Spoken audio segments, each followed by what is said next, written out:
Welcome to the Plus Hey, Size Podcast. Hey, what's up, everybody. people? Cat, Hey, party finally people. found my glasses, Cat. It's always something new. It is, it really is. I just did a million Yes. things before we got on. Okay. Well, you got to get it in. I You got to found get my it in between your full-time job and your passion gig. It's cool. I just made cake. I colored my hair. Yeah. Oh, I wow. mean, Oh right? my God. You're so And found my productive. glasses. All right. So, if you're new here, where you been? We've been looking for you. Today, we're going to be talking Yeah. about addiction and GLP-1s like Ozempic, Wegovy, and Mounjaro, and many others. What the kind of effect is, sort of real world.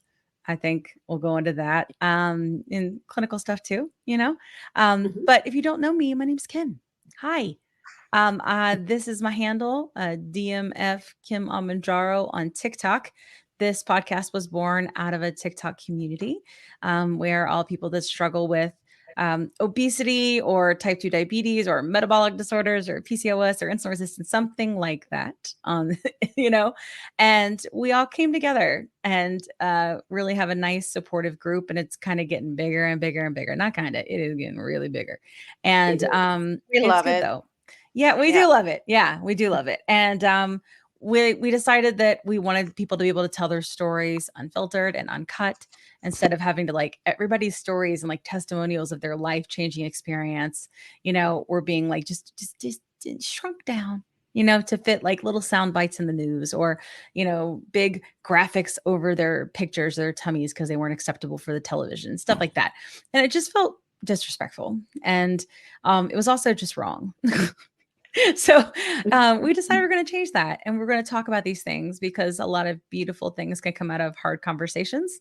And Yeah. we wanted to be able to do that and have people be able to learn and grow and be able to advocate for people to have more access to accessible or just more accessible, medications and more affordable medications. And so that's what we're trying to do. We're just trying to get loud and change things. We don't know where this road's going to go, but it's going good so far. So we're going to keep it up. But I have been on these medications in some form or another because I have this thing called step therapy that I had to do for about a year. I've lost 66 pounds. I hit all the stalls and all the land, but I usually come out on top. So hanging in there. My whole life has changed. I used to have binge eating disorder. I do not have that at all now. And that alone is incredibly freeing. I used to have horrible, debilitating, obsessive anxiety that is gone now. It turned off like a switch.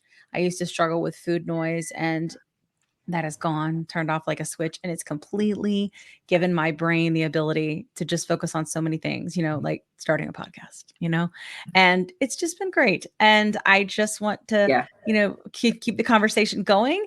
And these lovely ladies have joined me, which is excellent. So now that I have a real mom mouth, hey, Kat, what you doing? What you about? How's it going? Hey, what's up, Kim? Hey. Hey, I changed my name. I did finally find my glasses, but let's Mm. professional-ish here. Okay, Mhm. Are that's we? impossible. Oh, my big Try. old lights right there. I don't know. Hey, Hey, but that's what editors were. I am Cat Carter 7 on TikTok.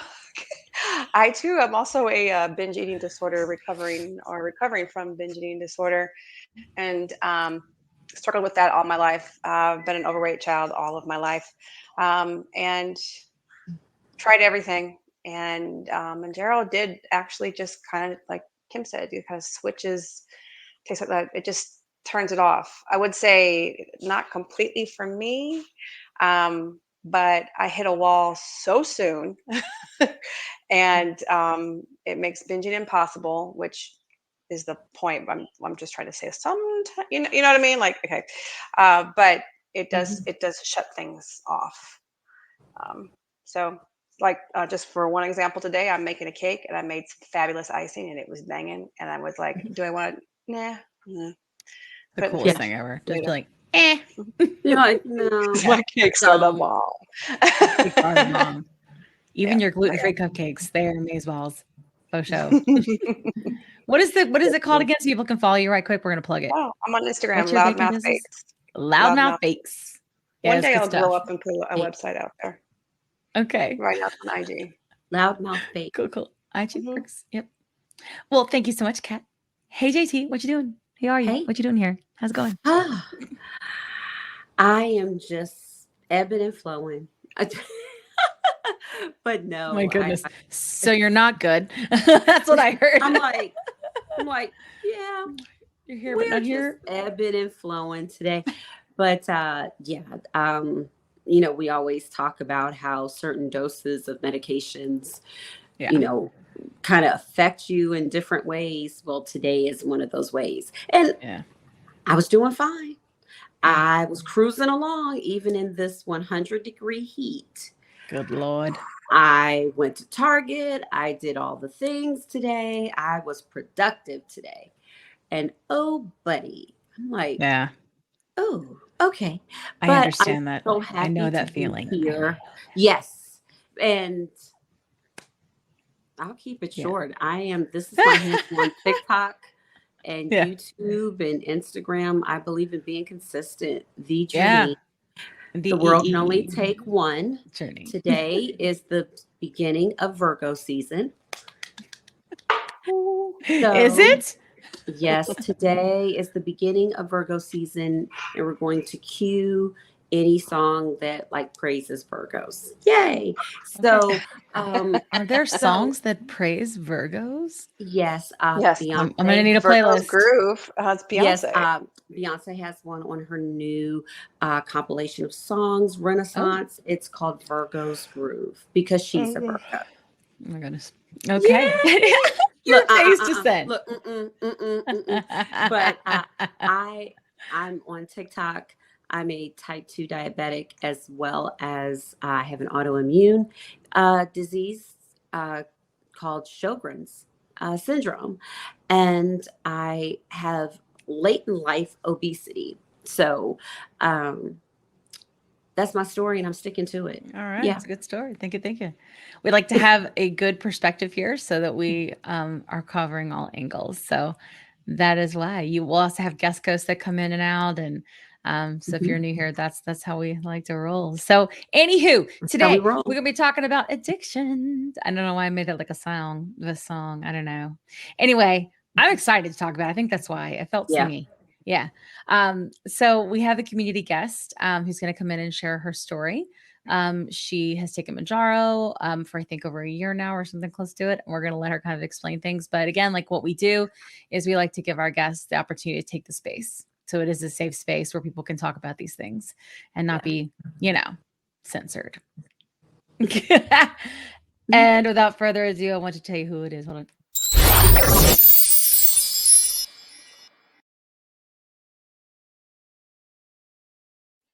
Our community guest is Brenda. Hey, Brenda. Hey, Hello, hello. Thanks for having me. Thanks for You're being welcome. here. Yes. Absolutely. So listen, I know this can be sort of a weird thing, especially if you've dealt with like obesity or addiction or anything like that, like a lot of us have, right? For a long time. It's hard to like keep your story short. And you don't feel like you need to do that. That's why God made editors. You just be yourself, okay? Just be yourself and tell us your story. And if you need some help, we're here to support you and guide you through it. But go ahead and take the space. It's unfiltered, uncut. Okay.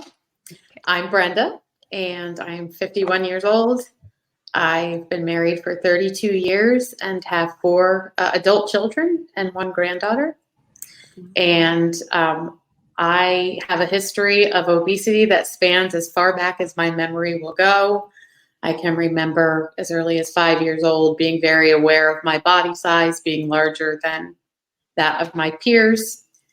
And my family genetics are very much inclusive of obesity. And I can remember as well, 2nd grade, having a conversation with my mom about how unhappy I was with my size. And as many mothers from that generation, she felt that the best thing to do would be to help me learn how to restrict by not keeping certain foods in the house, and by monitoring my intake of foods. And it just began the vicious cycle of restriction and binging for me at a young age. And I never, through all of the years, I can think through middle school, junior high, high school, trying many different diets. She brought me to Weight Watchers. At one point, we were on Herbalife together, Slim Fast, all of those things. And I never had any significant weight loss. I was always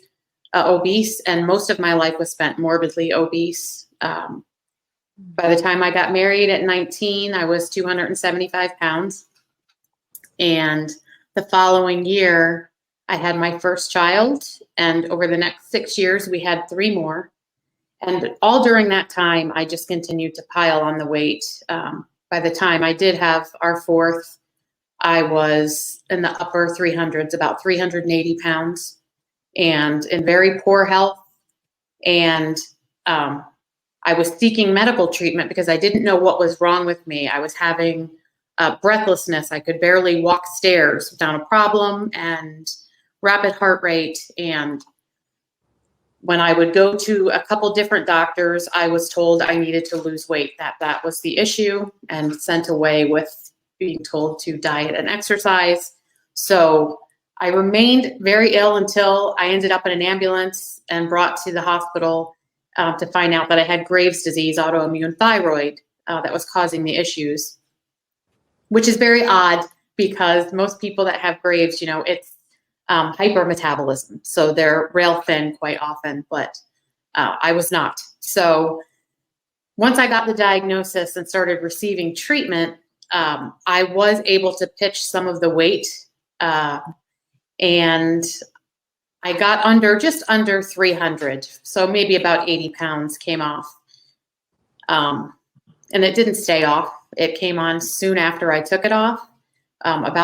By the time my youngest was 2 years old, I was beginning to gain it back and trying all sorts of interventions at the time, Atkins was popular. So the Atkins diet, the cabbage soup, everything I know that we've probably all tried without success, but my shame was growing. And the more that grew, the more it drove me to binge and to hide food. I became a big food hider. Probably in my younger years, I did a lot of that too, to hide it from my mother. So that continued. And I began drinking about that time too. So about the time that I was 29, 30, I began heavily binge drinking. And that just compounded my shame because I could not control my appetite for food or alcohol. And I continued on like that for the next 20 years. And during that time frame, I had some other health issues come up and was eventually diagnosed about 10 years ago with Hashimoto's autoimmune of the thyroid. They had put me in remission from the Graves quite a few years before that. And then this occurred. And so I began to receive thyroid replacement for that, which again helped with the weight loss for a little bit. But it wasn't long lasting. And about 5 years ago, I was diagnosed with papillary thyroid cancer and had my thyroid removed. And again, the disruption in hormones did not help my weight situation at all. And I just spiraled further into weight gain from binging, restricting, and binging alcohol. Eventually turned into a daily drinker. By the time we hit COVID time, I was really headlong into my addiction, and that just exponentially increased my drinking, to be home all of the time. And I went from drinking just in the dark at night to an all day, round the clock drinking for a couple of years. So July of 2022, I was seeing my endocrinologist, who's also an obesity medicine specialist. And over the years, he had tried, phentermine, Topamax, and diet and exercise regimens with me that would be successful for short term. But when I went to see him in July of 2022, I weighed in at 306 pounds, and he said, "When are you going to be ready to meet with a surgeon for bariatric surgery?" And I told him that wasn't my plan. And he explained to me that my insurance would cover bariatric surgery. They wouldn't cover any obesity medication. And he felt like this, it was time for me to really do something drastic. So I still said, no, I wasn't interested at that point. And that is when he told me about Mounjaro. He had just started using it in his patients, his type 2 diabetic patients, and was seeing great success with weight loss. And he asked me, would you like to try this? You would need to know that with this coupon, it's affordable, but that's going to end. He thought maybe in 6 months. He wasn't sure on the timeline. So he asked if I was willing to start a therapy that I may have to stop at some point. And I said, yes, I was willing to take the hand that was being, offered me at that point. And when he described Mounjaro and how he had seen it working, I was very excited. I left his office that day with a prescription. I came home and very excitedly told my husband about this new, opportunity to maybe finally get a handle on this weight situation. And proceeded to get completely wasted because I was celebrating, and that's how I did that. I woke up the next day miserable, assumed it was my typical hangover, but continued getting ill through the day and ended up with the flu. So it was about a week's time before I started Mounjaro because I wanted to recover from that. But I did start the Mounjaro. Day one, I had no desire to drink, like day one of the injection. Now, I also felt some fatigue and not hungry and thought, maybe that's why. Day two, same thing. I didn't mention, I was smoking a pack of cigarettes a day as well. This was something I had started in childhood, smoking here and there. And then in the last 5 to 10 years, it became a pack a day habit. No desire for cigarettes at that point.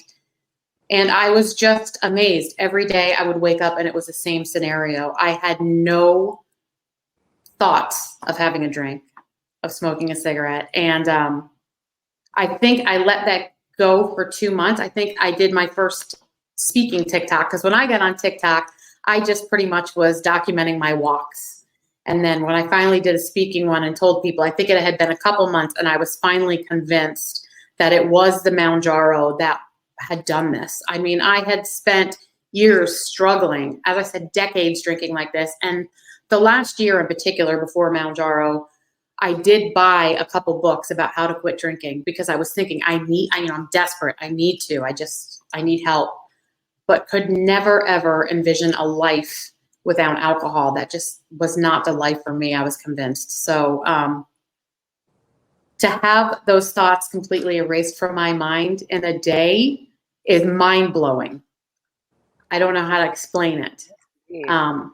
I don't think you can until they people take it and you're like, holy crap. Yeah. Like, it's incredible. Yeah. And the headspace that it freed up, that was the amazing thing. So suddenly I had, and I think people talk about this with the food noise. It probably just works on a very similar thing. I had all of this headspace freed up to now think through why I had spent all of that time stuck in addiction and start dealing with those things, which was very scary and very uncomfortable for me because all of those years, my whole reason for drinking was to suppress any of those thoughts or feelings of what was wrong in my life or what was wrong with me.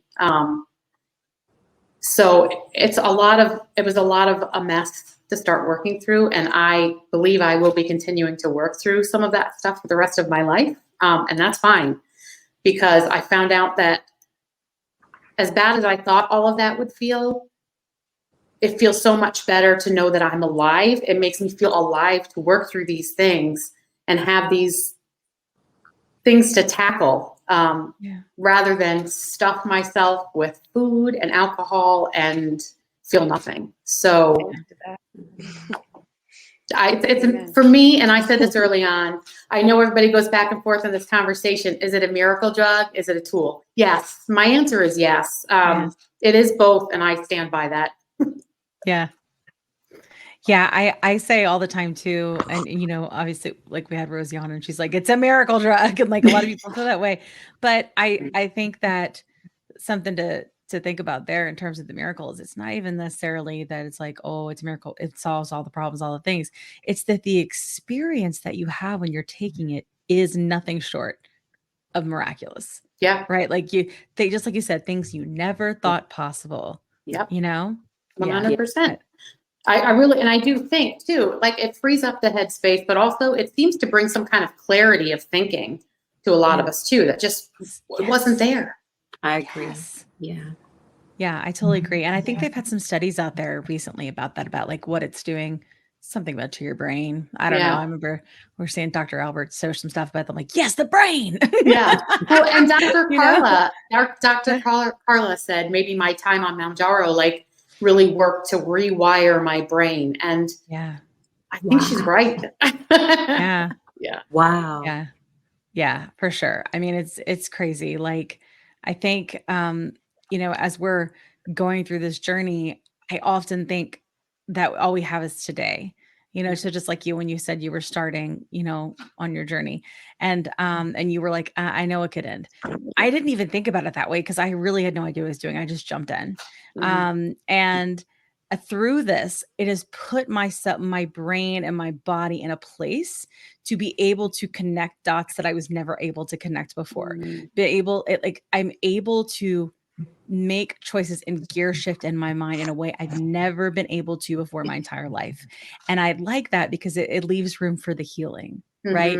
Like the mental healing that comes with like, frankly, all of the anguish of all of these years, the things that many of us have dealt with, you know, and You that's know what else, another Kim? miraculous thing. What? I was like, Kim, we're going to call it the icing on the cake.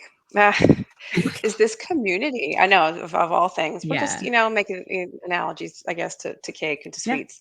But this community too is so healing. Like I feel like this is like another level to it for all of us in this GLP-1 community.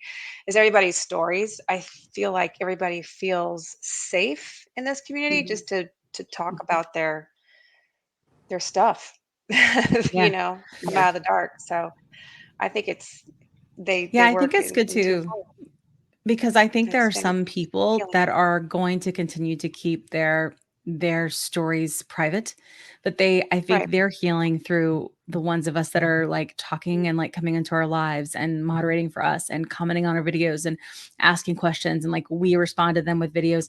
So it's like they don't necessarily have to be like these big outgoing personalities to be able to come and like be in our community and heal, which I think is really special. Yeah. You know?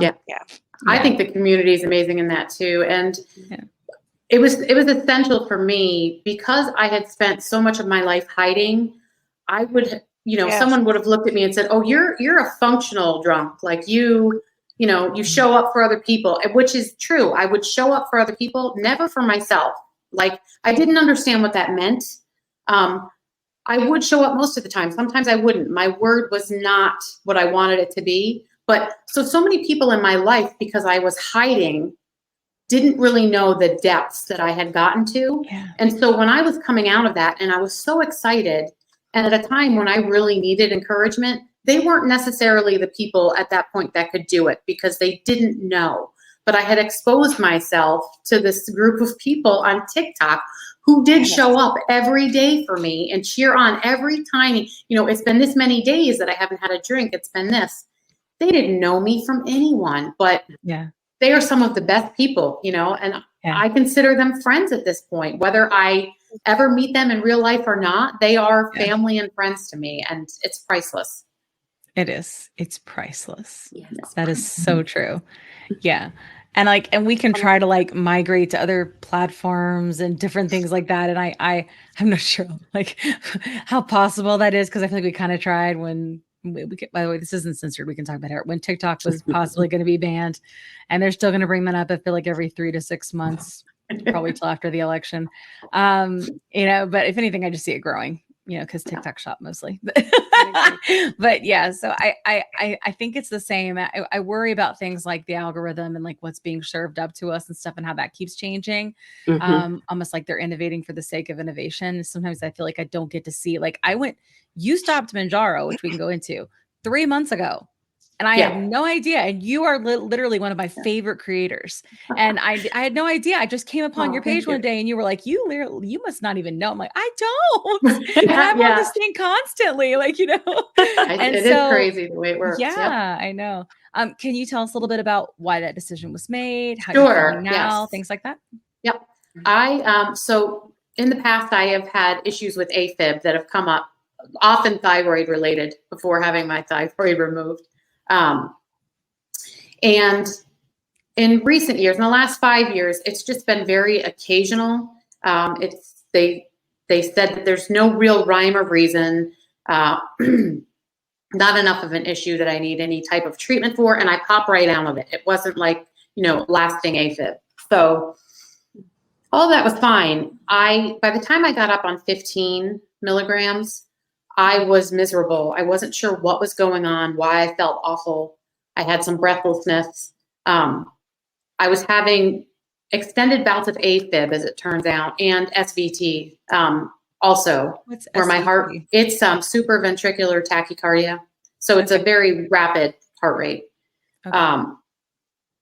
And I had a couple scary incidents, one at the beach when I was walking it and one at the zoo with my kids, where I felt like I hit a brick wall just walking. I could not catch my breath, could not breathe. And my heart rate was, well up over 200. And it stayed up there for a long while, about 8 hours, which is a long while at that rate. But,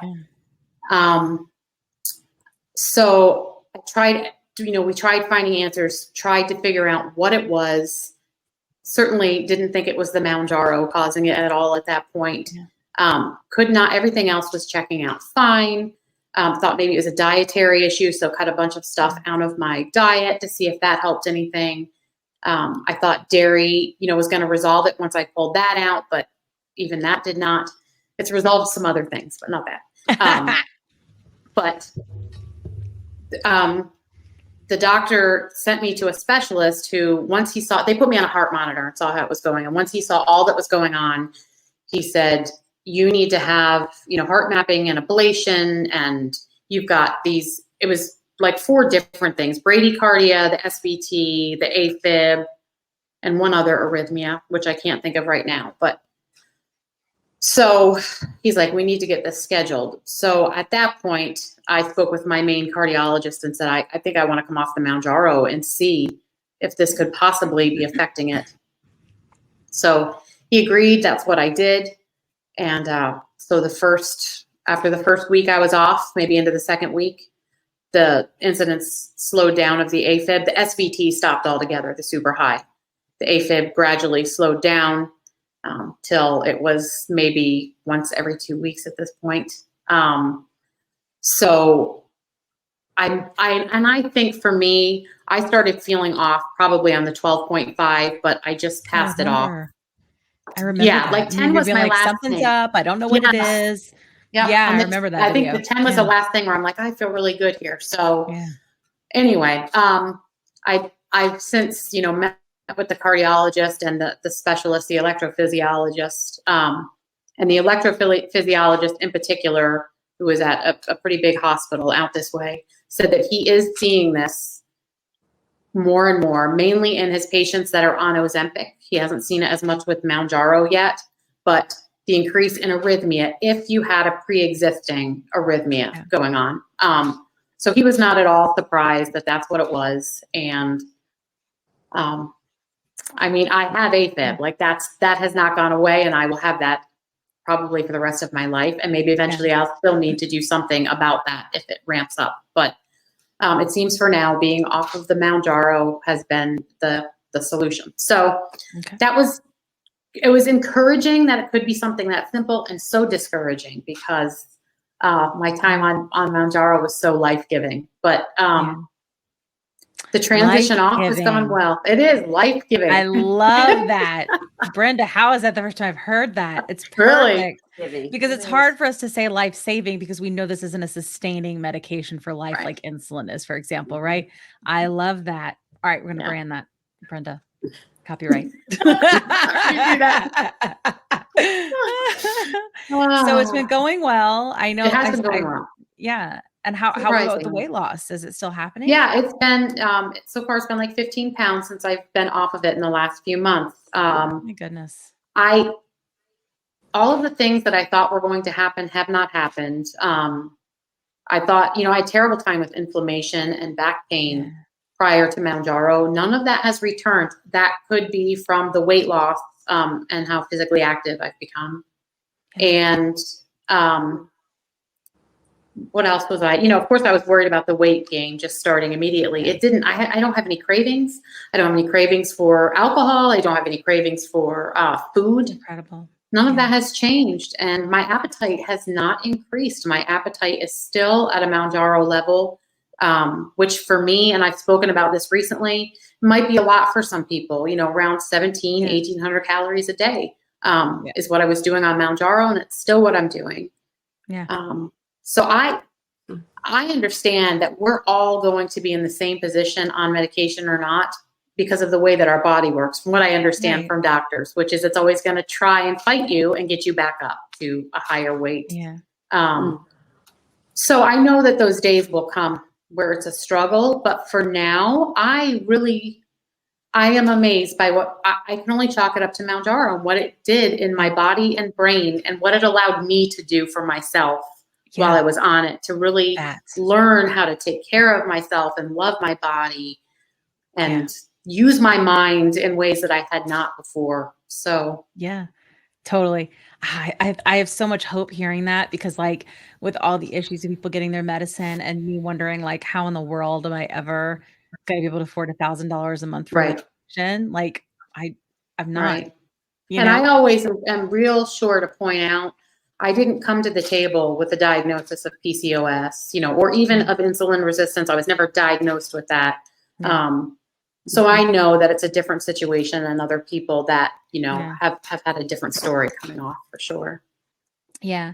And I think that's probably where it goes back to not everybody's body is the same, right? Yeah. And that's why telling somebody that diet and exercise and throwing that at every single body, and you think that that's going to work for every single body, that's just asinine. That makes no sense.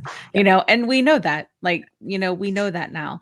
But I don't think there's a ton of data on people, especially for Mounjaro, right? People who have stopped taking Mounjaro who weren't type 2.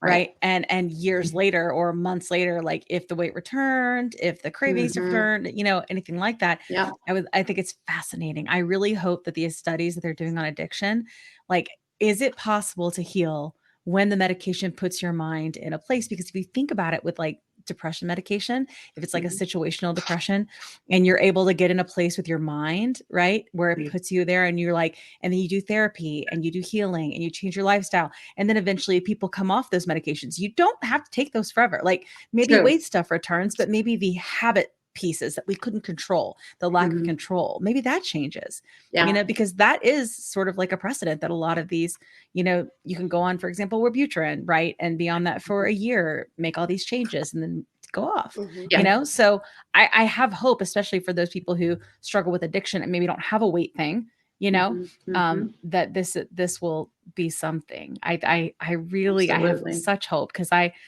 in my family personally, and even with myself with addiction to food, addiction is very, very strong, so I have hope.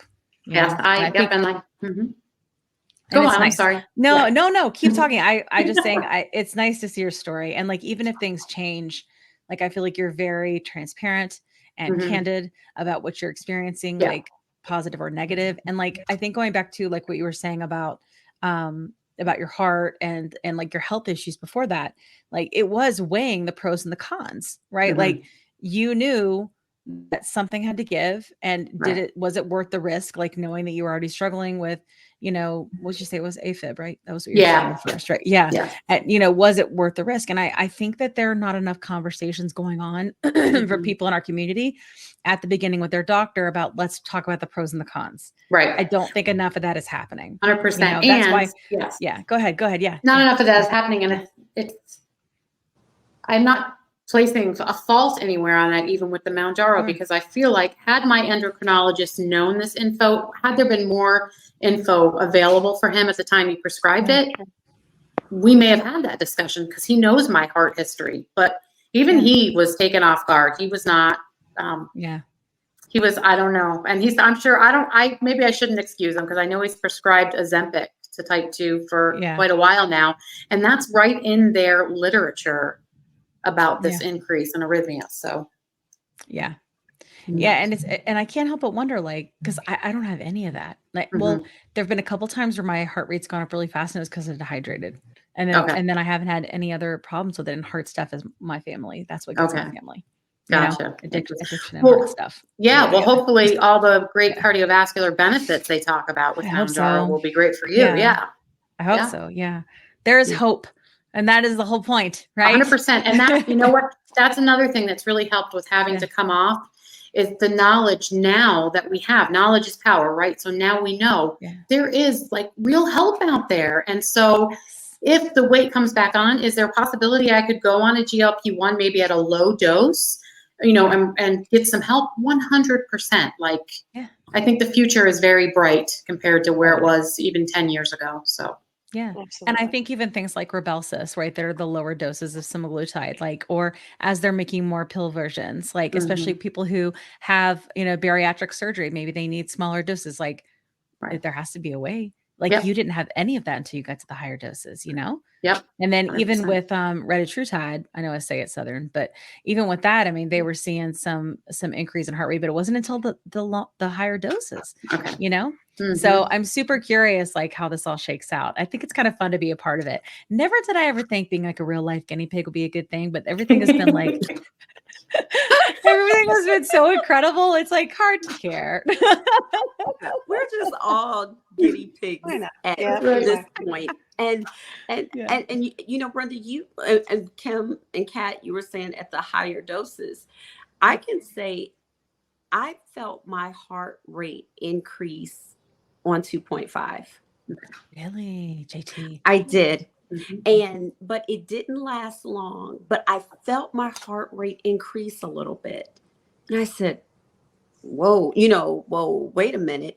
And earlier this year, I had to have an EKG. I had to have the whole cardio workup done in January because my EKG came back irregular.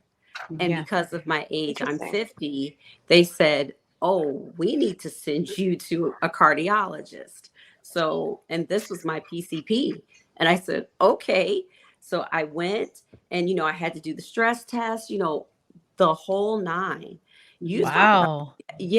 And you talk about scared, and I've never really talked about it. But then when I started Mounjaro, which was in January, my cardiologist got my test results and he said, oh, everything's fine. Yeah. Okay. But I did feel an increase in my heart rate, like once or twice. And then it went away. And that was at the lower dose. So there are others out there that have had that similar experience. And they seem to have adjusted to it over time. Yeah. But I've been amazed, you know, to see the comments that come in either on posts of mine where I talk about it or Lisa that talks about the cardiac issues. How many people are on Mounjaro that are on a beta blocker, and that's how their doctor has been able to keep them on it. That was not an option for me because now that I've lost the weight, my resting heart rate is in the 40s, and so there's no pill that I can take that's not going to plummet that. So. And what is a resting heart rate usually? Like 80? 60 to 80 is supposed to be like a good.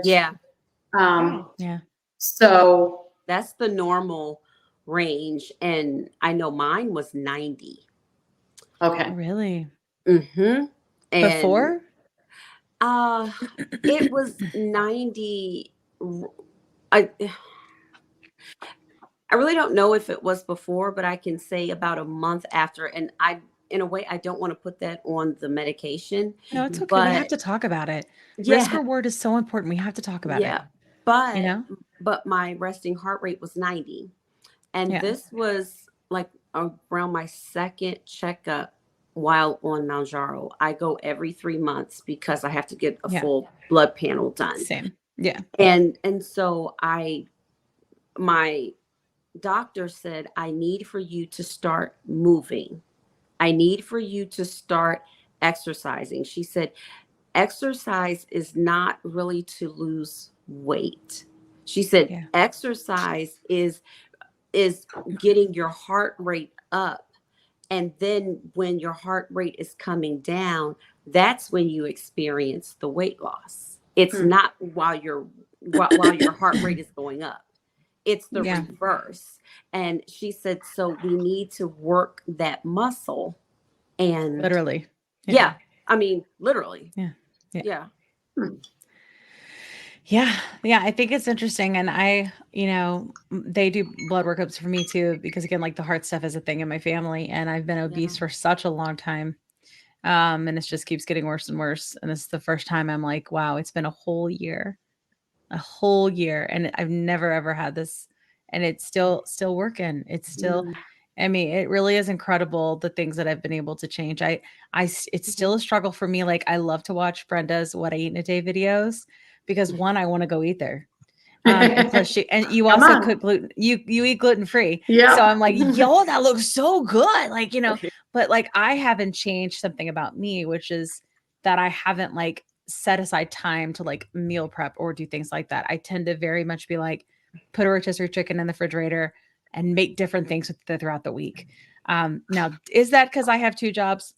Probably, but I think hard though. It is hard. It is hard.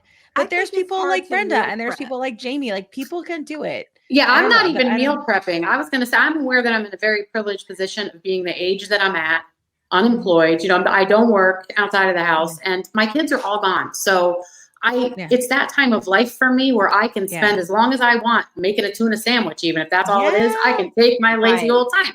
And not everybody has that. That's so true. Yeah. My mom, when we were all gone, she got really into Pampered Chef. Do you know the Pampered Chef? Yeah. Ooh, And she was like, I never knew how to cook until I did Pampered Chef, and now I know how to cook, and I just take my time and I love it. Yeah. And I was like, oh, really? And she's like, yeah. Like, well, great. Cook for me. I'm coming over, 'cause, so like, that's not a place I've been in my life. But now that my son's almost 11, I'm like, are we getting there? I don't know. Yeah. Is it going to be more than a rotisserie chicken and ground up turkey taco and mixing it with different things? I don't know. Maybe. I think that you're on your way, because I live, and we're very close in age, and it's just a freedom of like, well, do I feel like eating this or do I feel like eating that? It is a freedom. Yeah. Yeah. So, but even with that freedom, and I'm not sure if anyone else can attest to it, it's just that my taste buds have just changed so much. So it's hard for me to even look in the refrigerator and be like, oh, I like vegetables now. Like, who am I? I know. Like, I don't even know. What sounds good? Rice and veggies. Rice and veggies for Monday Night Football last night. I had 6 oven roasted wings, but I ordered 6. I think I ate 2, but I ate the entire salad. Yeah. Protein, veggies, good stuff. Yeah. And before I would be like, feel so restricted by that, but it's different when you're making the choice, right? It's different when you're like, I'm choosing to do this because I want to. It's like, you don't want to, I don't know, your brain doesn't quite bucket enough or something, like, because you're restricting yourself because you want to. I don't know. The brain stuff. We have got to find a neurologist to come on the podcast. I am on the hunt. My bestie actually works in a neurology ward in Atlanta, and I'm going to like hit her up. So yeah. So we'll get there. Yeah. She's a nurse, and she's on Mounjaro too. So that's fun. Nice. Yeah. Is she part of our community on TikTok? No, because she works all the time. She's a night nurse, and she works all the time. And I'm like, will you just listen to my podcast? I mean, if you're listening, which means you're not, why haven't you listened to my podcast? But she's just so tired when she's leaving work, and she's got 2 kids and the whole story. But yeah, no, she's not. But technically she is a part of the community. I wish she just joined, like, come in, just do it. She's got so much stuff to say. She's smart. She's a nurse. She's a nurse practitioner. No, she's not a nurse practitioner. She's an RN. Yeah. Like 20 years RN. She's fantastic. Wow. Yeah. She's great. Anyway, I digress. Why am I even fussing about her? She ain't watching it. So anyway, hey Brenda. So I want to make sure that you had a chance to like say anything you want to say specifically about your story, and then I will bring on our special guest. But I just want to double check first before we go. I think that's it. If you think I covered it all, I'm probably done. I do. I know your story. So it's good. It's so good to hear it. Yes. And I'm glad everybody else is going to get to experience it too. Thank you. I Thousands of appreciate the people now, time. Brenda. Thousands of people. I think we're at like 6,000. Yeah. Right? There's, Are yeah, we? it's a Great. lot. Yeah. Awesome. Our audio is really strong. And then we have our YouTube's getting really big too. So it's just it grows every hour. So we're going to help people. We're going to do it. All right. Here we are. Okay. So hang tight with me and I'm going to introduce our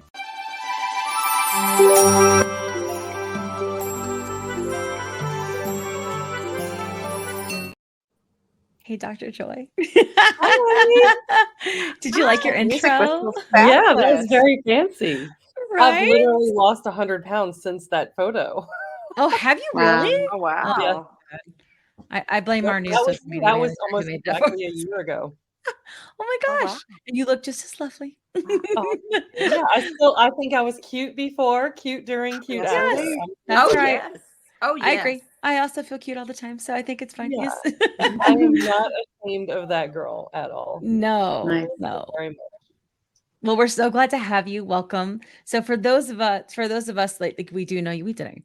But for those of us who don't know you, who are watching or listening, can you tell us a little bit about yourself and how you help people? So I am Joy Bracey. I am a licensed professional counselor. I am the CEO at an addiction treatment facility. I teach self-love and inner critic healing on social media and in workshops and retreats. And I work with individuals on coaching for self-love and things like that, and also therapy. I'm a mother of 4. I have my Doctor of Education in Executive Leadership. And I have lost 103 pounds in 11 months on Mounjaro and am having bariatric surgery in 12 hours. I'm having gastric bypass 12 tomorrow. hours. Oh Well, my Holy smokes. goodness. wow. Dedication. Well, thank you for your time. Yes, thank you. Thank You you know, so I'm on much for that liquid squeezing us diet. in. Of course, I'm on the liquid diet, the pre-op liquid diet, so I need to be as busy as possible all day so that I don't feel starving. Because they made me stop taking the Mounjaro, obviously. So How I feel long hungry. did they make you? Did they make you stop it for a long time? I know they're still trying to figure that out. What's best practice? Just 2 weeks. I'd Mm. stopped it myself before they even told me. I took my Okay. last shot 2 weeks ago. Yeah. Wow. Wow. Well, that's awesome. So it's cool to know that you're here and that you have a background in all of this, but also that you're a community member. That's exciting. Yeah, So a couple absolutely. things that I would love for us to hit on is like Brenda mentioned, talking about I don't even want to call it alcoholism, but just drinking to the point where she couldn't control it, right? Or making that part of like her life and every day and not feeling like she was in control. And then I think for me and many others, like the addiction to food, right? The addiction of whatever it was, like whether it's the food or the dopamine hit or whatever it was, trying to like make ourselves feel better, or however it was. Like there seems to be with these medications, like something connected there, because it's helping people with different, addictions in different ways. Like, what do you think about that in terms of like your experience, with the medication or with others? What is that? Yeah, well, it's so exciting. I mean, for a mental health professional, I also have struggled with using food to cope with life and feelings and to cover over my feelings. So it is so exciting to see these medications helping people with this. And for me in the addiction field, seeing the potential for helping people with alcohol use disorder or nicotine use disorder, any number of addictions, other behavioral addictions like shopping, gambling, sex, all of those, it's just a thrill.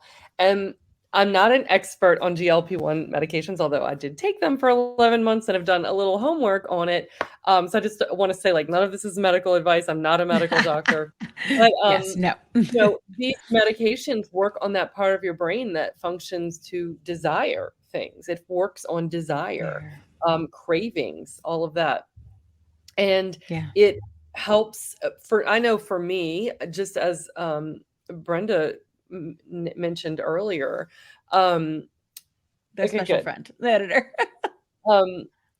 I know, like for me, after I started taking Mounjaro, food lost that effect, that ability to give me the feel goods that I would get from it. Just like Brenda mentioned, it did the same thing with alcohol. It just kind of takes the goodness out of it. You're like, oh, why did I even do this before?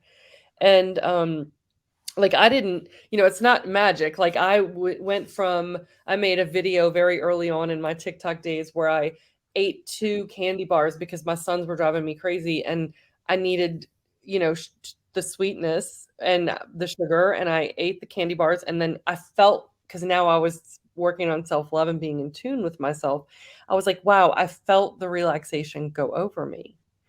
And that was really upsetting because it's like, well, no wonder I've used this for so long. It really works really well. But then after the Mounjaro, I tried, when I hit a Yeah. stress bump or something, I would reach for those foods and it would be like, like what, it took away its Totally. power. So then Yes, I the was power. forced to learn to live without that.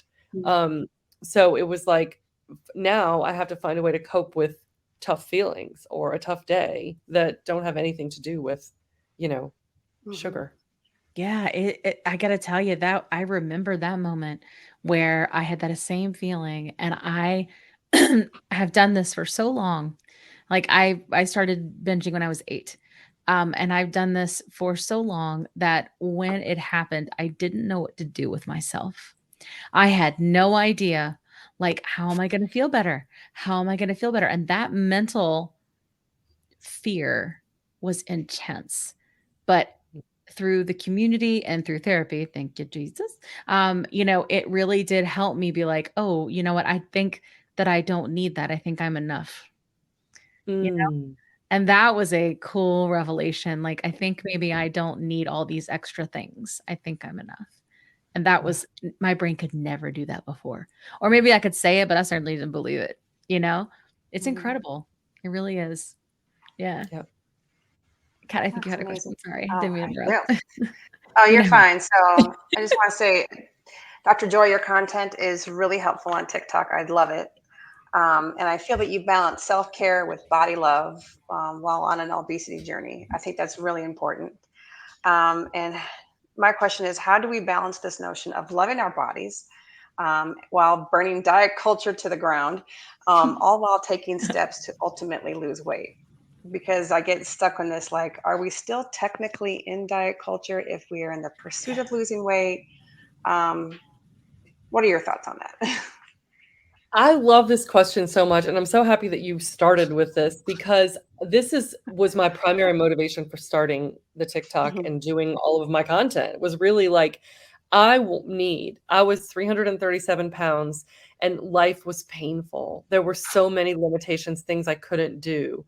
But I always was body positive. I had learned to love my larger body and feel good about myself and identified in this body.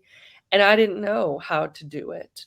And I have figured that out over this year of figuring out self-love and teaching self-love. And that is, I think there's a few things. I think the first thing is that we have to honor and love all versions of ourselves.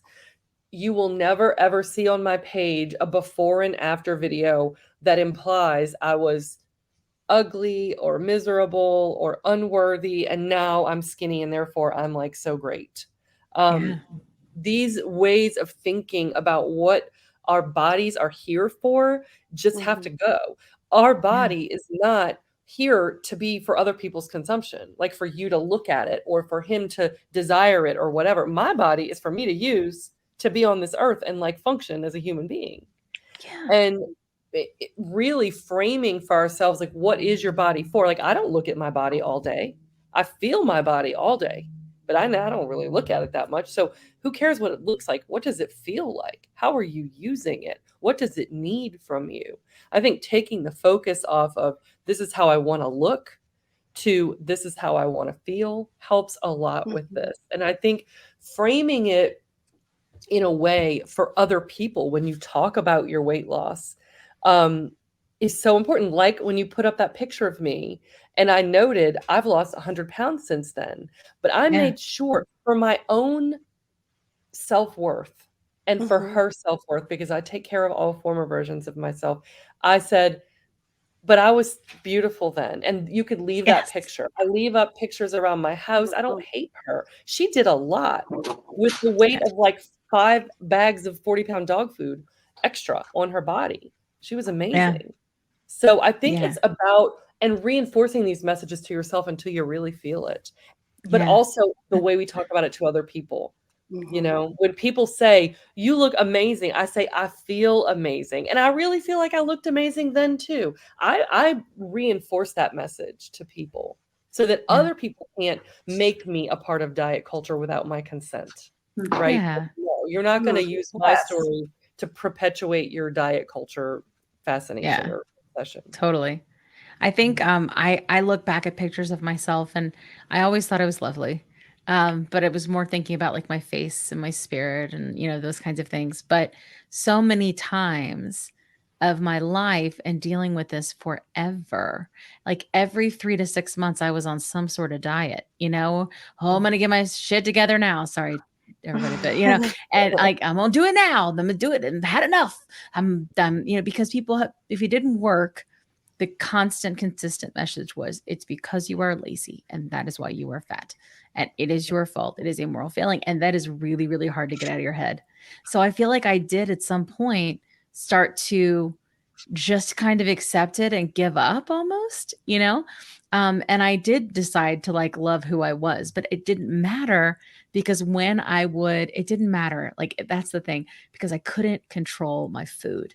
And that addiction to food and that addiction to binge eating and feeling like, I don't even know, like, I don't think it was a control thing. I don't even really understand it, to be honest, but it's that piece of it made it so difficult to love the me that was underneath all of that. Cause it was loud and big and, you know, just so easy to tell myself all these negative thoughts, right? Just like how everybody else was saying to me too, until I believed them, you know? And it's amazing the medicine can put you, and I was mentioning with Brenda, put you in a place mentally where you're able to do that work, you know, because it is work. It is work, Right. you know? It frees you up to really look at what's happening, feel your body, experience it instead of covering over it and running from it. I spent my whole first 47 years of life running from my feelings and covering over my feelings. Totally.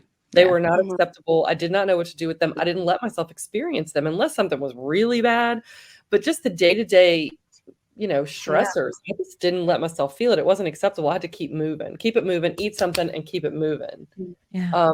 And so learning how to live differently is just a huge thing. And the medicine really allowed for that. Yeah. That's awesome. It's cool that you've experienced that and that you can help others, you know? I love that so much. Love it. Love it. All right. So I want to build on this as well. We're getting somewhere good and juicy.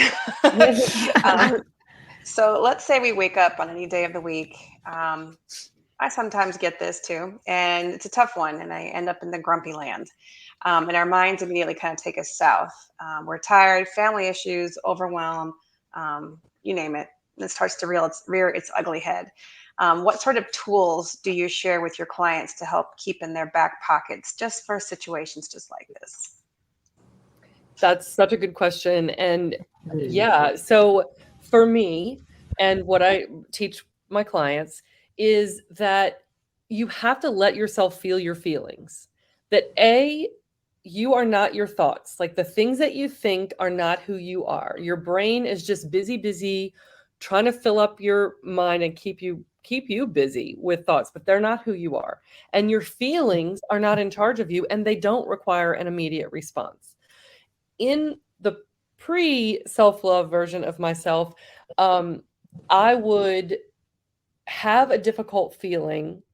And if I let myself feel it at all, I needed immediate resolution. If there was a conflict with someone, if I was wondering what so-and-so was thinking about what our last interaction was and stressing out, or if this person that I'm dating isn't texting back right away, anything, I just needed out of the misery of the bad feelings right now. Like no ability to just cope with some stress or negativity going on. And so the first thing is that your feelings don't run your life. They're just feelings. You can be like, oh, hi, like I see some serious anxiety about this situation over here. That's interesting. I wonder what about this has me so anxious. And, sometimes it's just like you said, a bad day, whatever. There's nothing really to explore. There are no healing rocks to turn over. But maybe it's just, all right, well, there's no way past this except for through it. And today I'm just going to love myself and be gentle with myself and just allow myself to feel these things. Name the feelings. I am stressed. I am tired. I am really anxious. Yeah. It helps so much just to identify the specific source. You know what I really realize? That I am anxious that this person will not love me anymore because of something that I said.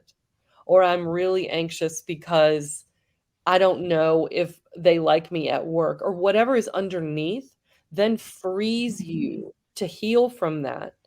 But a lot of times it's just letting yourself experience it without the panic, because it will pass. You're not going to wake up tomorrow Uh-huh.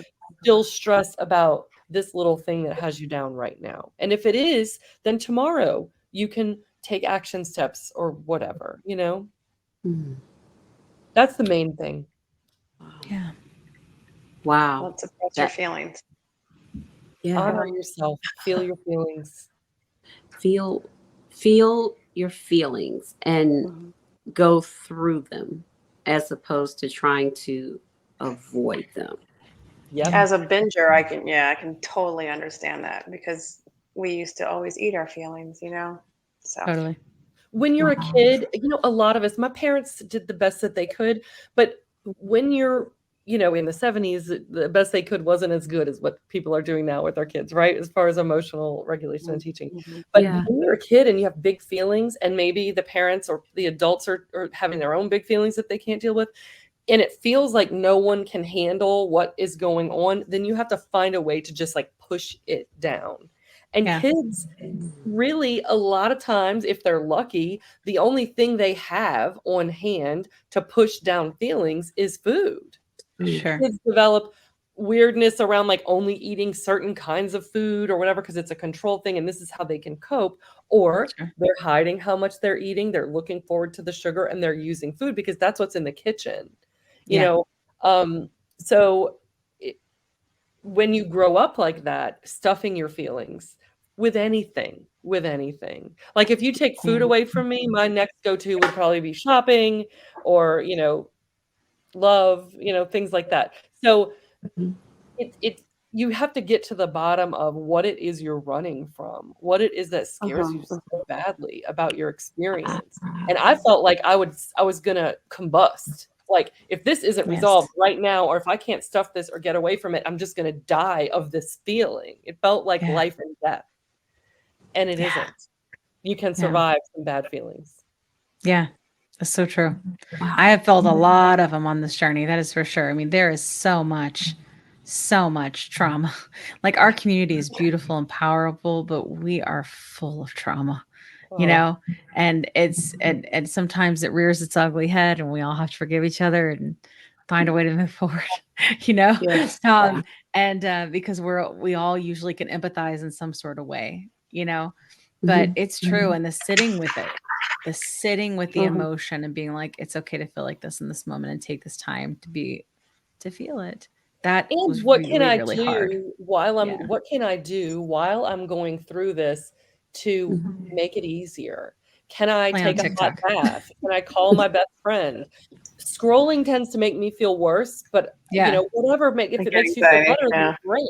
Like, how can I pass this time and do some self-care while I know I'm going through this anxiety or stress? Totally. Is it a hot bath? Is it calling your best friend? Is it whatever, something that is productive and actually self-care? When eating a Snicker bar or 10 felt like self-care, it actually was detrimental. For sure. Find I those do things that make you feel good that are actually self-care.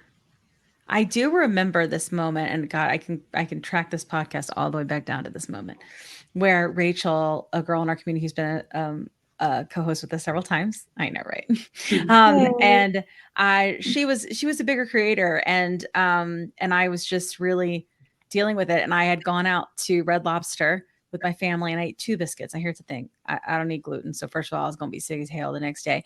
And second, I felt like I had made a bad choice, like I had chosen a bad food and made these bad decisions. And I had gone so far. I had come so far, and I'd lost like 30 pounds at that point. And I was so proud of myself. And 30 pounds is my number. I can do, that's all I can do. Right. And I made this choice, and I reached out to her, and I was like, hey, like, I feel really bad. And that was my behavior change, because usually I go upstairs and eat more. Usually I go upstairs and be alone and beat myself up. But instead I reached out to a friend, and I went to the community. I had another day where I had the same kind of thing. And I was like, I'm going to make a behavior change. And that's what I've been able to do on the medicine. And it's true. Like, it could be, and it wasn't like I was going and, going to TikTok and like scrolling FYP. Like, I was going to the friends that I follow that are going through the same journey, which is community. Right. And I think that was what worked for me. Everybody's Our different, community. but now I probably spend too much time on there. But It's our community. what equals too much? Sorry, JT, Our I know you had a community rocks. question. Yeah. Look, no. I think that the conversation is good, because these are almost like open-ended questions. It's like we're asking a question, but it goes somewhere completely different, but it's somewhere we need to go though. So Totally. I just wanted to ask, well, we wanted to ask, you recently posted a TikTok that truly resonated, and it was about your journey of losing 100 pounds versus wanting it to be, gone so quickly, the weight to be gone quickly.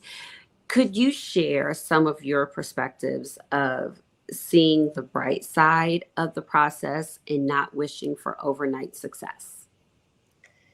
Yeah, that's so hard. I mean, I totally relate to wanting those immediate results. I mean, as a person who has struggled to get into an exercise routine her whole life, I, will spend 2 weeks like, well, why am I not in a size 8? I don't know what's happening here.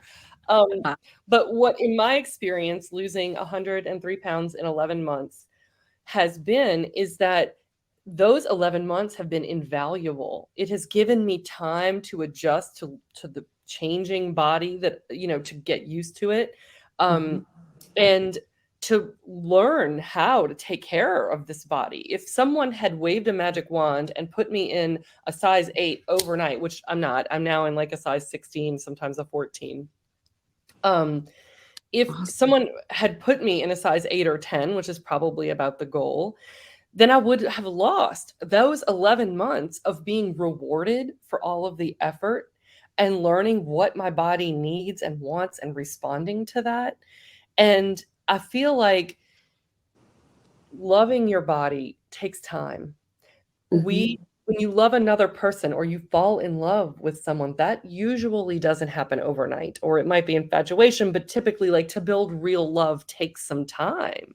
And the same is true for yourself and your body. Another thing is that just biologically, losing 100 pounds has been a trauma to my body. My body and my brain are freaking out. Like, I have lost a third of myself. My body is like, you've lost a third. Panic, eat some Oreos. I mean, it really is very difficult for your body. So taking your time with it is actually better for your body too. And if you're in that mode of taking care of your body and giving it what it needs, then, responding to that need to like be like, okay, losing a third of yourself is pretty stressful. Let's take it slowly, and the time is going to pass.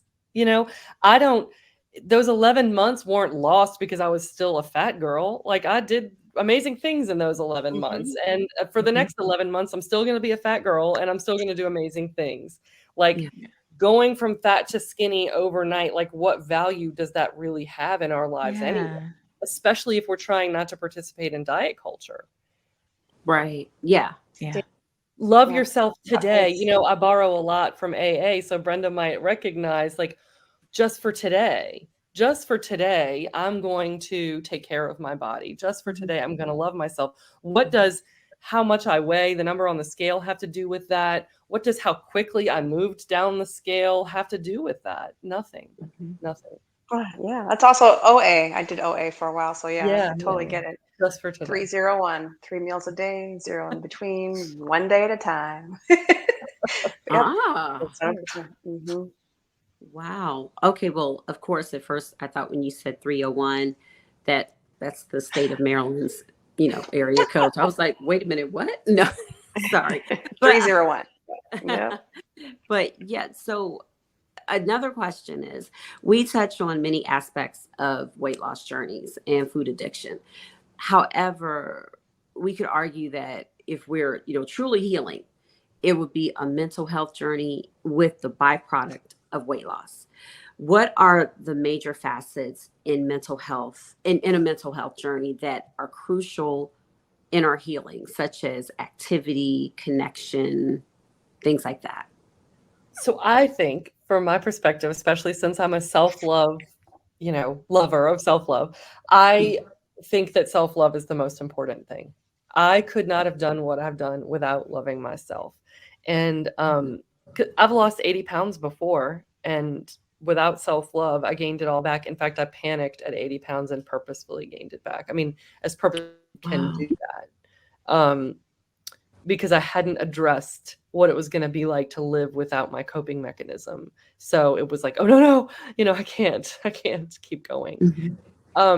So I think self-love is so important to your mental health journey. And the byproduct of that would be weight loss. Connection with others is documented by data to be the number one most important thing to anyone's mental health. So that is always important. I think moving your body in ways that feel good, in ways that your body responds well to and can tolerate, feels good. It's great for your mental health, well documented, and good for, your body and your fitness. I think that taking care of ourselves and learning how to prioritize our needs, set boundaries, take care with ourselves. When I saw the 337-pound version of myself on that screen, I thought, wow, look at her. And that is something that you have to practice. Like, that doesn't just come naturally. And you have to practice recognizing the beauty in yourself and giving yourself credit for like making it in this crazy difficult life. But just taking it slow, focusing on, self-compassion. I think giving yourself compassion for your mistakes or your bad days. Like, I have not talked about this to anyone, literally not a single person, but I'll disclose that in the 2 weeks since I took Mounjaro, I was fine the first week. Obviously, I had the medicine on board. But this last week, knowing that I was going into bariatric surgery and without the Mounjaro on board, I was, the food choices were very different. I didn't go way overboard, but I would say I made choices that I would have never made just out of sheer fear, And instead of, at the end of a day, I would be like, wow, like, you made some really different food choices today. And had compassion for myself. I say, you're about to go through something really scary. Life is going to change and you're ready for it. And you've proven that with a year of very hard work, emotionally and physically. And it's okay. You're going to be fine. You're doing the best that you can, instead of, oh my God, just like you said earlier, Kim, like, I ate some bad food or whatever, like the harsh judgments of ourselves.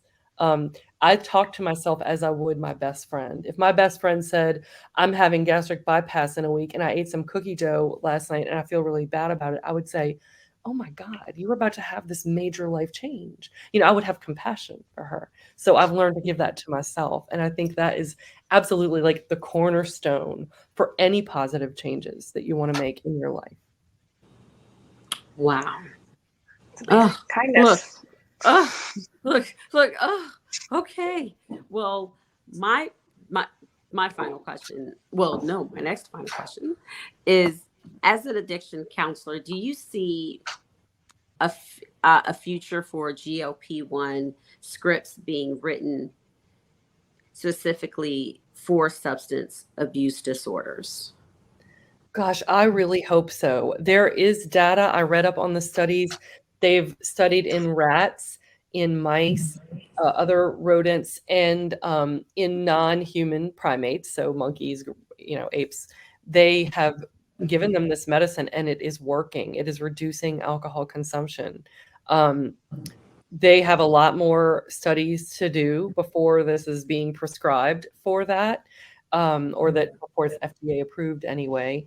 But there's so many testimonials that I've seen on TikTok and other places of people saying, like, this is life-changing. It's helped me with my cravings for all sorts of things, not just with food. Because truly, the mechanism that made me want to eat a Snicker bar so that I could cope with difficult children is the same mechanism that makes an alcoholic want to drink, or a sex addict want to have sex, or whatever. I mean, the addiction, certain drugs are much more highly addictive, right? So a person who is addicted to opiates is having a very different experience from someone who has a behavioral addiction like gambling or something. There's literally a substance that's taking over. But for these things that are all generated out of here, there's so much hope with this medication, and so many amazing, great stories, and people being willing to be vulnerable and share. It's changing the world, and I'm so hopeful. I'm so hopeful. Well, I know that I'm hopeful too. My father battled addiction, and I don't think I've disclosed that as part of my journey. But my dad battled addiction, and I was talking to my mom earlier today, and I said, "Mom, I wonder what would have happened if these medications were available to him. Like, would it have been a different outcome?" But he passed away from a heart condition, but he still battled addiction. So thank you for that, because I really haven't talked about it, but I see the power of this drug class, and I wonder if he were here, and if he were able to take it, what would be now. What might have happened. I've also lost a loved one that way, and I just want to send you so much love, and Thank you. you're speaking so beautifully and with compassion about him, and I think that's a good thing. It's wonderful. Oh, And I want to note that all of this is biological and genetic, right? When I have surgery, they put me in the hospital and give me surgery. Not tomorrow. I don't think they do this tomorrow, but on other more painful surgeries, for example, and they prescribe opiates for me. I don't like the way it makes me feel. It's just No. kind of like I don't feel hazy, but some people take that medicine and feel euphoric, like literally like all the sunshine and roses, and they just feel like getting a million kisses from a puppy, like so good. And why is there a difference? Is it because that person is weak of character? No. Is it because they're a bad person? No. They have different biology. Just as different as we all look here, there's 5 of us and we look 5 different ways, and there's just a million ways for all of us to look, even though we're so close genetically, right? How our bodies respond to different inputs, food, medications, is also very different. So alcoholism is primarily a genetic thing. Like it's just in you. Like I can drink and never become an alcoholic because I just am not wired that way. But give me a dozen donuts and I'm, headed to trouble town. So Right. there's a lot of people who can eat half a donut and like share one with someone. That is not me. So it's genetic. And so if we can start to frame this in these ways, like the food addiction, but also all these other things, as not moral failings, this is just biology, and medicine helps us deal with biological issues. And thank God for that. Thank God for that. Yes, but I'm beyond thankful every day, grateful, thankful, all of that. But with talking about like the addictions and like the fears, so many future and current GLP-1 community members, state that they're afraid to take a prescription like Mounjaro. They'll say, well, I have it in my refrigerator and I'm just afraid to take it.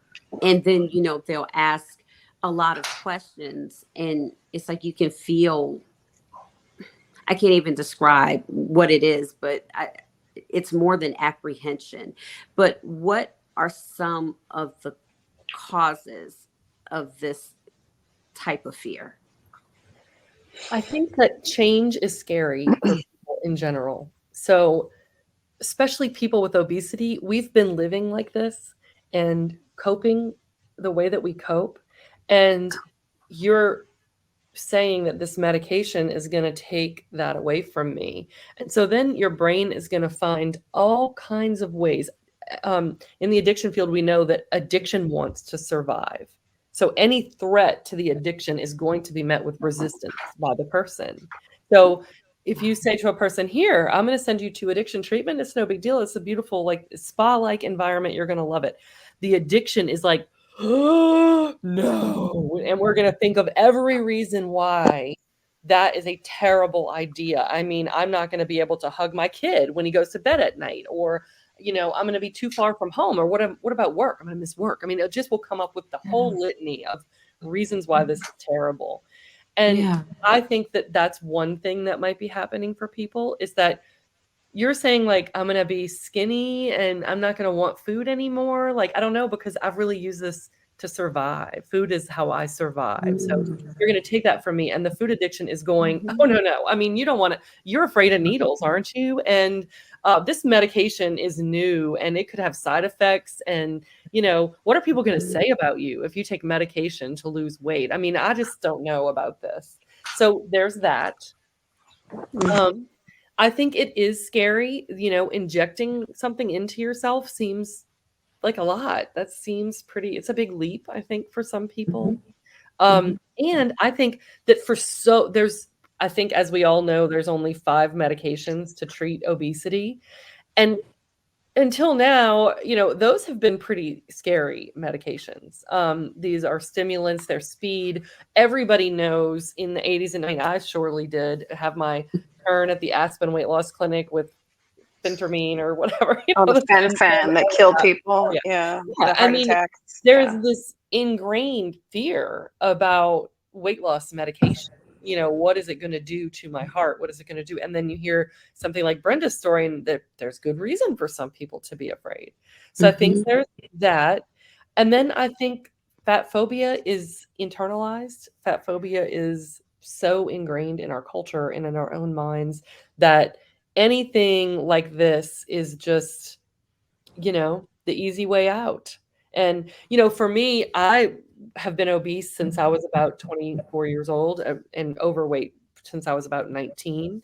And I would consider bariatric surgery for many years. I did. And I thought, no, I can do this myself. I can conquer this myself, which is just internalized fat phobia. Because now when someone says, you should do this yourself, or you've done this yourself for 100 pounds, why don't you just keep going and do this yourself? Well, I'm going to have to do it, like surgery or not, medicine or not. Nobody's going to come into this body and like exercise and eat less and figure out the emotional aspects of it so that I can lose weight. I have to do that myself. So I think that's like another part of it, is just harsh judgments about how this should be done, that it's not okay. But truly, we're learning it's a biological problem with a biological solution. Yeah, totally. Yeah, I get this question all the time, my lies. It's in my refrigerator, but I just can't do it. It's been in there 2 weeks. I just can't do it. Why am I so scared? And like my answer is always like, it's super biological, like and natural for you to be afraid of something like this. But like lean into the logic, that the decisions that you made with your provider based on your history, based on all the data and the facts in the land for all the years, like lean on that instead of the fear. And I mean, I think that does seem to help some people, but I mean, it is a leap of faith sometimes. you know? And it's an injection. So once Yeah. you inject it, you're stuck with it until it wears off. So Yeah, totally. That part is super scary. frightening. That is Right. why I liked Victoza Sextenda, because you just screw up one day and then like fix it the next day. But the Right. weekly one, you're stuck with it. Yeah. I mean, this is why I have never done hard drugs, because I'm terrified of this whole like idea that you take a dose and then you're stuck Yeah. with whatever the effects Yeah. are until it wears off. Right. You have no control. So I think it's natural for people to be Yeah. afraid of something like that. It's not like I take a pill, I experience something for one day, and then I can choose not to take the pill tomorrow. It's not like that. No, But it's not. you know, Yeah. you got to pick your discomfort. Is it Yeah. more comfortable to be 350 pounds or whatever is a person's Yeah, weight when totally. they get this prescription and they're afraid? Or is it more comfortable to deal with a little bit of fear about the medication? I think we have to pick, Mhm.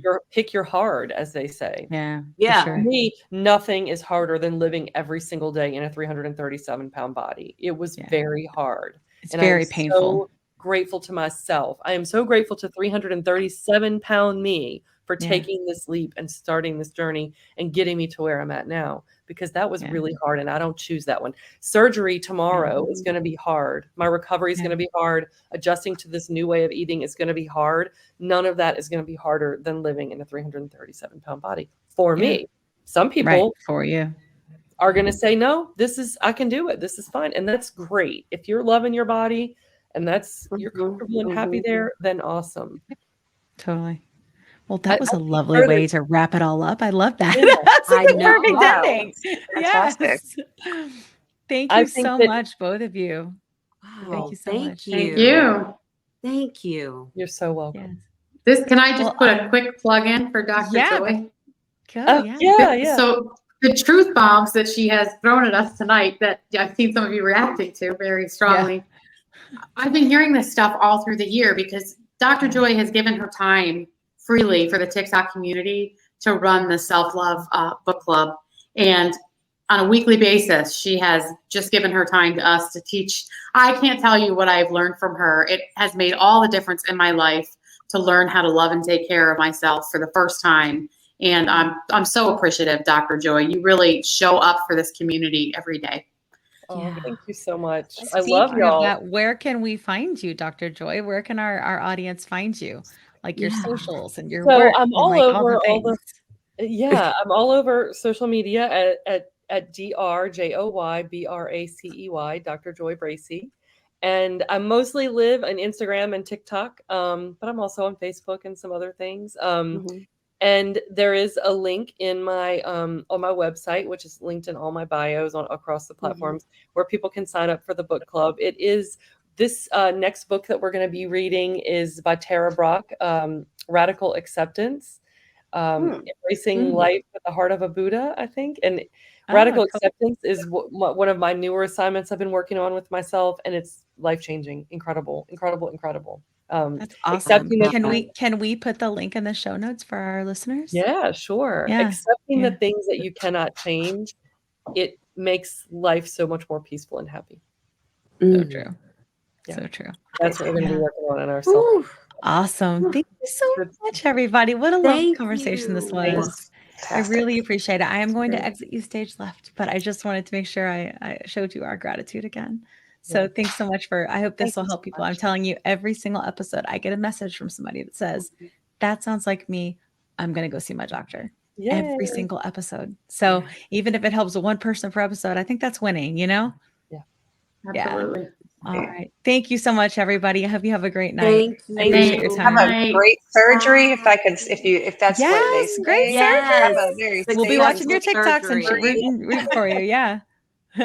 Awesome. Bye. All Bye. right. Thank you. Bye. Oh, that was so nice. I learned, man, I got to tell you, Dr. Joy said some things and I was like, oh my God, that's gorgeous. Like, I was like, I had never thought about it that way before. You know what I mean? She said some it was just sound like, bites. yes, She said some some sound bites. It that was were- awesome. That were like a gut, well, not a bad Yeah. gut punch, but No. just a gut punch. And I like, you know, I mean, like the fact that I've never heard addiction explained the way that she explained it. Yeah. to- I've Yeah. never It's heard really of that. good. Yeah. Yeah, it was super good. Yeah. Yeah. Moral failing. Okay. Well, let's go ahead and do our sign offs. If you have any NSVs you want to share or any kind of new quotes you want to share. We've been at this for quite a while now, so I Yeah. want to make sure that Look, we don't want to be too long. kinda, You know how sorta. we go. They're good conversations. They're organic conversations. They end up in other places. Think of this like a book club. You know what I mean? Like we're just We're going to get on the Dr. Joy's book Yeah. club. I right. know. Super Absolutely. interesting. Yeah, I know Brenda and some other people in the community do that and really like it. So, and it's a journey, right? Especially like mentally, like we've been talking Mhm. about. So, Yeah. very it is. cool. I can't wait to see what comes from this class of medicine for addiction in the future. I'm very excited. You know? Yeah. All right. Yes, indeed. So I'm going to be basic tonight. Okay. And mine is going to be for sure like obviously you're not alone, you know, and it's not your fault. Like we've discussed all the things, you know, and it is biological. And if you're able to fix the thing that's going on biologically, then you have the opportunity, right, to fix the other Mhm. things or address the other things. So that's what I got for tonight. What about you, Kat? You know, it's not really a quote, and it's not really I guess as an SE, but I caught myself for the first time um, entertaining the idea or the thought they're doing a 100-mile ride at my cycle bar in November. And I was like, I'm Ooh. not going to do that. I'm not going to do that. But if I was Yeah. like today, should I do it? Do it. Maybe. Definitely do it. Ride a bike for 6 hours?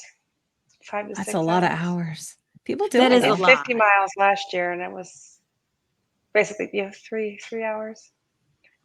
I mean, Yeah. think about it this way. If you do it and you don't finish, at least you did it, No, they'll make you it. I know? have yeah. Yeah.